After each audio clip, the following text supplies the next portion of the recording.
Hello everyone, this is Aftab and welcome to great programming. तो JavaScript series के अंदर हम जावास्क्रिप्ट लेक्चर 8 के बारे में बात करने वाले हैं। तो जावास्क्रिप्ट लेक्चर 8 के अंदर हम पढ़ने वाले हैं लूप क्या होता है और कितने टाइप के लूप जावास्क्रिप्ट के अंदर अवेलेबल हैं। तो सबसे पहले हम क्या करते हैं, पहले की तरह हर बार की तरह एक फोल्डर क्रिएट कर लेते हैं जावास्क्रिप्ट लेक्चर 8 के नाम से। इस फोल्डर को ओपन विद कोड कर लेते हैं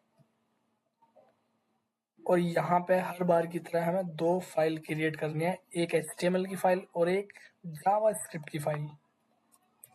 index.html, यहाँ पे बॉयलरप्लेट कोड और टाइटल में लिख देंगे जावास्क्रिप्ट लेक्चर 8 और उसके बाद हम जावास्क्रिप्ट को यहाँ पे लिंक भी कर लेते हैं।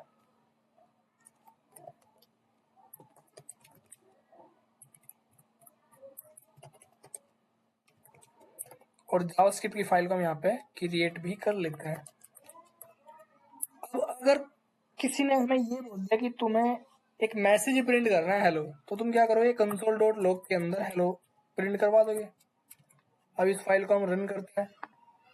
ब्राउजर को ओपन किया, ओपन करने के बाद जो पाथ हमने कॉपी किया था वो यहाँ पे पेस्ट कर देते हैं नई टैब के अंदर, पुराने वाले को बंद कर देते हैं। राइट क्लिक करके इंस्पेक्ट करो तो तुम्हें कंसोल के अंदर ना हेलो प्रिंट मिलेगा। देखो हेलो आ रहा है। अब अगर हमें किसी ने ये बोल दिया कि हेलो आपको ना 2 बार प्रिंट करवाना है, तो हम ये लाइन 2 बार लिख देंगे तो हेलो 2 बार आ जाएगा। देखो किसी ने अगर ये बोल दिया कि 3 बार कराना है तो 3 बार। लेकिन अगर किसी ने ये बोल दिया कि तुम्हें हेलो को 5 बार कराना है या 20 बार कराना है या फिर 50 बार कराना है, तो तब हम 50 लाइन थोड़ी लिखेंगे। तो हम इस केस के अंदर लूप का इस्तेमाल करते हैं। तो लूप का काम होता है स्टेटमेंट को बार बार एग्जीक्यूट कराना, किसी भी कोड को रिपीटेडली एग्जीक्यूट कराने का काम होता है लूप का। तो जावास्क्रिप्ट के अंदर बहुत तरीके के लूप है, जैसे कि फॉर ऑफ लूप है, फिर वाइल लूप होता है, फॉर लूप होता है, डू वाइल होता है, फॉर इन लूप होता है। तो सबसे पहले हम बात करते हैं सिंपल फॉर लूप। अब ये है फॉर लूप का सिंटेक्स। सबसे पहले इनिशियलाइजेशन, उसके बाद कंडीशन, फिर अपडेशन, फिर कोड। जैसे यहाँ पे हमने क्या करा, एक फॉर लूप लगाया, let i is equal to 1, i less than is equal to 5, i plus, और इसके अंदर हमने हेलो प्रिंट करवा दिया। अब ये लूप किस तरीके से वर्क करेगा, सबसे पहले i की वैल्यू 1 हो जाएगी, फिर वो जाएगा कंडीशन के पास, चेक करेगा कि i की वैल्यू जो 1 थी क्या वो लेस देन है 5 से या फिर इक्वल है। तो i की वैल्यू 1 लेस देन ही है 5 से, तो कंडीशन ट्रू हो जाएगी। कंडीशन जैसे ही ट्रू होगी तो वो लूप के अंदर एंट्री कर जाएगा। अब लूप के अंदर हेलो प्रिंट हो जाएगा। फिर क्या होगा, लूप टर्न करेगा i प्लस प्लस के पास। अब i की वैल्यू नेक्स्ट टाइम 2 हो जाएगी, फिर उसके बाद कंडीशन पे जाएगा, 2 भी हमारा 5 से लेस देन है, कंडीशन अभी भी ट्रू है, तो फिर वो लूप के अंदर आएगा, फिर हेलो प्रिंट करेगा। हेलो प्रिंट करने के बाद फिर लूप टर्न करेगा i की वैल्यू प्लस प्लस के पास, अब i हो जाएगा 3। तो जब तक ये कंडीशन ट्रू है तब तक हेलो प्रिंट करता रहेगा, तो ये 5 तक कंडीशन ट्रू ही रहेगी। जैसे ही कंडीशन i की वैल्यू 6 हुई प्लस प्लस के बाद, तो कंडीशन हो जाएगी फॉल्स, लूप से बाहर। तो यहाँ पे क्या होगा, 5 बार हेलो आ जाएगा। देखो यहाँ पे ना हेलो के साथ ना 5 लिखा हुआ है, मतलब हेलो 5 बार प्रिंट हो चुका है। अगर तुम्हें 100 बार कराना तो यहाँ 100 लिख दो, ज्यादा यहाँ पे मेहनत करने की जरूरत नहीं है कि भाई 10 लाइन लिख रहे या 15 लाइन लिख रहे। जितनी बार भी चीजों को प्रिंट करना है बस लूप को वहां पे एंड कर दो, तो देखो 100 बार हेलो आ जाएगा। तो ये काम होता है लूप का। यही काम अगर हम वाइल लूप से करें तो वाइल लूप से हम ऐसे करते हैं, let i is equal to 1, while loop में सिर्फ कंडीशन लिखते हैं इस तरह से। तो ये है वाइल लूप का सिंटेक्स। अब ये काम किस तरीके से करेगा, सबसे पहले i की वैल्यू 1 हुई, 1 को चेक करा कि 5 से लेस देन है क्या, सही बात है लेस देन है, तो हेलो प्रिंट हो जाएगा।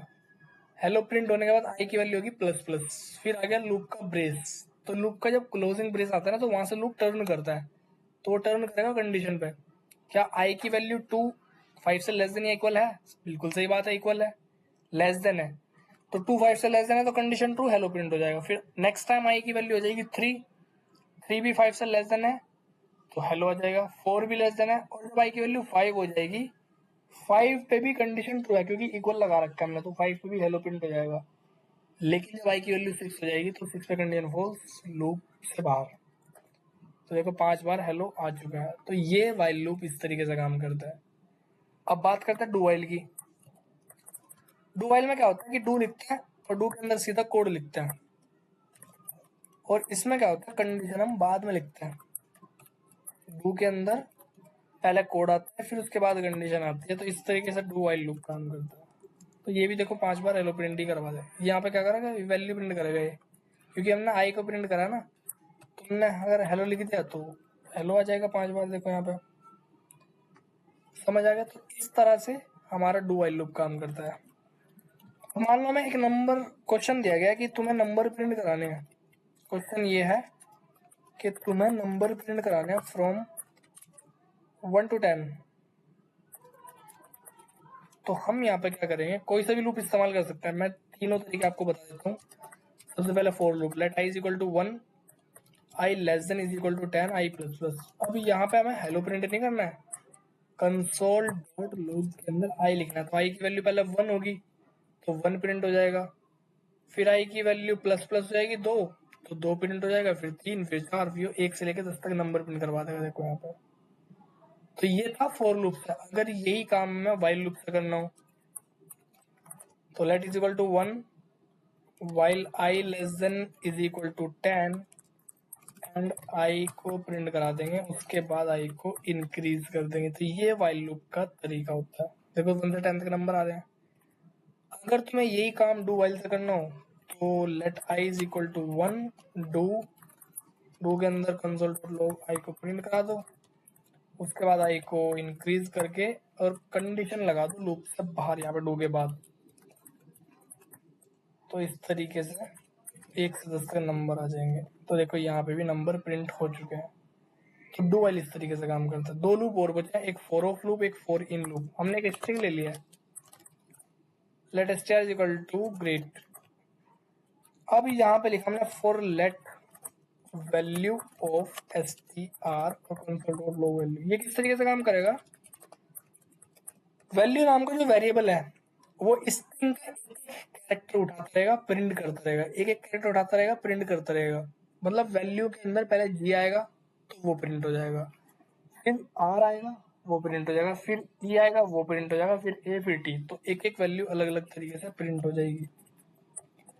देखो यहाँ पे ग्रेड अलग अलग आ गया ना। तो फॉर ऑफ लूप हमारा इस तरीके से काम करता है। एक होता है फॉर इन लूप। मान लो तुमने यहाँ पे एक स्ट्रिंग ले लिया है ग्रेड। अब यहाँ पे तुमने क्या करा, फॉर इन लूप लगा दिया, लेट की इन str। की का मतलब है कोई भी वेरिएबल किसी भी नाम से ले सकते हैं, कोई दिक्कत नहीं है। एक्चुअली ये क्या करता है, जो भी हमारी स्ट्रिंग होती है उस स्ट्रिंग का एक एक इंडेक्स उठाता है। जो इन लूप होता है वो इंडेक्स उठाता है। ग्रेट जब बनेगा ना मेमोरी के अंदर, तो ग्रेट का जी जो होगा वो 0 इंडेक्स पे होगा, आर 1 इंडेक्स पे होगा, ई 2 इंडेक्स पे होगा, ए 3rd पे और टी 4th पे। तो इस तरीके से मेमोरी में क्रिएट हो जाता है। मान लो तुम्हारी स्ट्रिंग है हमारी ग्रेट, ग्रेट स्ट्रिंग है हमारी। ग्रेड जब मेमोरी के अंदर बनेगा तो 0 पे जी होगा, और आर 1 पे, ई 2 पे, ये 3 पे, ये 4 पे। इस तरीके से मेमोरी के अंदर ये जनरेट होती है। तो यहाँ पे क्या होता है कि इंडेक्स प्रिंट हो जाते हैं। देखो समझ आ गया। फॉर इन लूप इंडेक्स के लिए काम करता है, फॉर ऑफ लूप वैल्यू के लिए काम करता है। लेकिन फॉर इन लूप से हम क्या कर सकते हैं, यहाँ पे प्रिंट करा सकते हैं स्ट्रिंग के इंडेक्स की वैल्यू इस तरह से। स्ट्रिंग के की वैल्यू मतलब स्ट्रिंग के 0 पे क्या है जी, स्ट्रिंग के 1 पे क्या है आर। तो ये इस तरह से वैल्यू भी प्रिंट कर सकता है। तो ये हमारा फॉर इन लूप इस तरीके से काम करता है। फॉर इन लूप को यहाँ पे ना ऑब्जेक्ट के साथ चलाया हुआ, तो हम इन लूप को ऑब्जेक्ट के साथ भी इस्तेमाल कर सकते हैं। हमने एक लेक्चर के अंदर ऑब्जेक्ट के बारे में पढ़ा था, जहाँ पे हम क्या करते हैं, ऑब्जेक्ट के अंदर हम की वैल्यू पेयर के अंदर डेटा को स्टोर कर सकते हैं। जैसे कि हमने यहाँ पे लिखा नेम राहुल और एज 20। तो यहाँ पे ना की होती है नेम और एज। तो यहाँ पे अगर मैं फॉर इन लूप चलाऊँ, लेट की इन स्टूडेंट, और मैंने यहाँ पे प्रिंट करा की, कंसोल डॉट लॉग, नेम और एज आ जाएगा, नेम और एज आ जाएगा, क्योंकि ये दोनों की है। फॉर इन लूप जो होता है वो की के लिए काम करता है। अब स्टूडेंट के अंदर यही तो की है, एक नेम और एक एज, तो नेम और एज आ गया। लेकिन अगर मैं लिखता हूँ स्टूडेंट की चाहिए मेरे को, स्टूडेंट के की पे जो वैल्यू है वो चाहिए, तो यहाँ पे राहुल और ये क्या हो गया, तो यहाँ पे क्या होगा, राहुल प्रिंट हो जाएगा और उसकी एज की वैल्यू प्रिंट हो जाएगी 20। तो ये इस तरीके से आ जाएगा। तो ये थे हमारे डिफरेंट डिफरेंट टाइप के लूप्स। नेक्स्ट हम बात करने वाले हैं प्रैक्टिस क्वेश्चन के बारे में। सबसे पहला क्वेश्चन ये है कि तुम्हें इवन नंबर प्रिंट करना है फ्रॉम 0 to 50। तो पहले तो ये पता होना चाहिए कि सिंपल नंबर कैसे प्रिंट होता है 0 to 50। तो let i is equal to 0, i less than is equal to 50, i plus plus console dot log i। तो 0 से लेके 50 तक सारे नंबर आ जाएंगे यहाँ पे, देखो सब आ गए।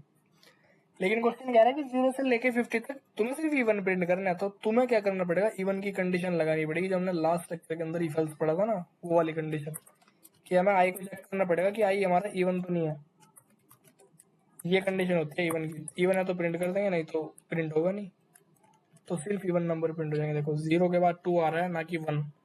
फिर 2 के बाद 4, 6 सारे इवन नंबर प्रिंट हो जाएंगे। तो ये था हमारा फर्स्ट क्वेश्चन। अब हम बात करने वाले हैं सेकंड क्वेश्चन के बारे में। तो सेकंड क्वेश्चन क्या कह रहा है कि print first n natural numbers, मतलब स्टार्टिंग के n नेचुरल नंबर प्रिंट करने हैं। नेचुरल नंबर पता है कि हमें 1 से शुरू होता है, लेकिन फर्स्ट n तक करने हैं। अब n की वैल्यू तो हमें पता ही नहीं कि n क्या होगा, तो n को यूजर से इनपुट कराएंगे और n यूजर से पूछेंगे कि n की वैल्यू, की यूजर का नंबर चाहिए, एंटर वैल्यू ऑफ n। अब नेचुरल नंबर 1 से शुरू होता है, तो लूप चलेगा 1 से लेकर n तक, क्योंकि n हमें नहीं पता कि n क्या होगा। और बस कंसोल डॉट लॉग आई। तो सबसे पहले वो n की वैल्यू पूछेगा। n की वैल्यू तुम जो भी एंटर करोगे वहां तक लूप चल जाएगा। देखो 5 है तो 1 to 5, 3 है तो 1 to 3, 10 है तो 1 to 10। तो n पे डिपेंड कर रहा है लूप, जहां तक n चलेगा वहां तक लूप चलेगा हमारा। अगला क्वेश्चन क्या है, टेबल प्रिंट करनी है एक नंबर की।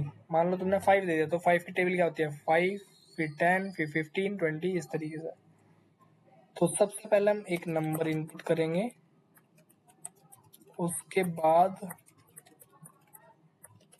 हम एक लूप चलाएंगे 1 to 10 तक, क्योंकि हर नंबर के अंदर टेबल 1 से लेकर 10 तक ही चलती है। जैसे मान लो 5 है, 5 1 जा 10, 5 2 जा 10, 5 1 जा 5, 5 2 जा 10, 5 3 जा 15, इस तरीके से लूप चलता है ना टेबल का। तो हम यहाँ पे लेंगे let I is equal to 1, I less than is equal to 10, I plus plus, और हम यहाँ पे n की मल्टीप्लाई आई से कर देंगे। मान लो n तुम्हारा 5 है, मान लो n तुम्हारा 5 है। अब 5 हुआ है तो हमारा i की वैल्यू तो 1 से चलेगी ना, तो 5 इंटू 1 5 प्रिंट हो जाएगा। नेक्स्ट टाइम i हमारा हो जाएगा 2, तो 5 की मल्टीप्लाई 2 से होगी, तो 5 इंटू 2 10। नेक्स्ट टाइम i हमारा 3 हो जाएगा, तो 5 की मल्टीप्लाई होगी 3 से। तो इस तरीके से पूरे नंबर की टेबल आ जाएगी। जैसे मैंने यहाँ पे 5 दिया तो 5 की टेबल आ गई, देखो 3 दिया 3 की आ गई, 7 दिया तो 7 की आ जाएगी। तो आज के इस लेक्चर में हमने सीखा कि लूप किस तरीके से काम करते हैं और लूप की रिक्वायरमेंट क्यों है और कितने तरीके के लूप हैं। तो मिलते हैं हम नेक्स्ट लेक्चर के अंदर।